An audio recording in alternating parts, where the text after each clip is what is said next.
بيحكي أحد الرجال الناجحين في مجاله بعد وفاة والده عاش طفولة تعيسة، خصوصا إن والدته اشتغلت بعد وفاة والده في المبيعات، وكانت بتقضي 11 ساعة يوميا في العمل ده.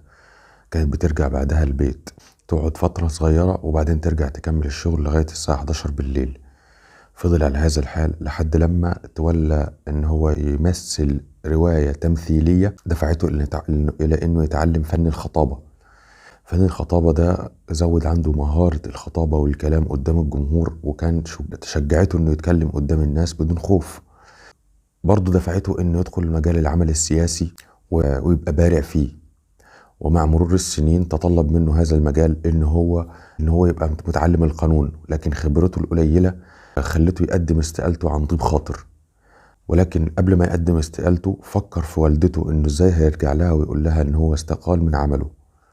فدفعه ده ان هو يدرس القانون لمدة 16 ساعة يوميا لحد لما برع فيه، حتى ان ولاية نيويورك شجعته ان هو يتدرج في المناصب بسبب نجاحه الباهر ده.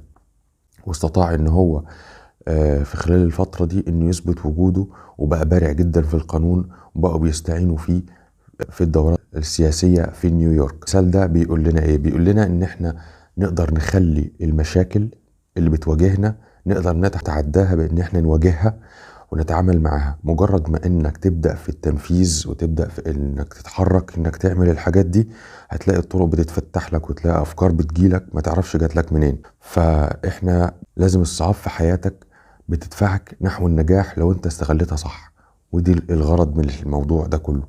لو عجبك الفيديو دوس لايك واعملي سبسكرايب وادعمني وفولو عشان يوصلك كل جديد وتساعدني في نشر المحتوى. صباح الفل.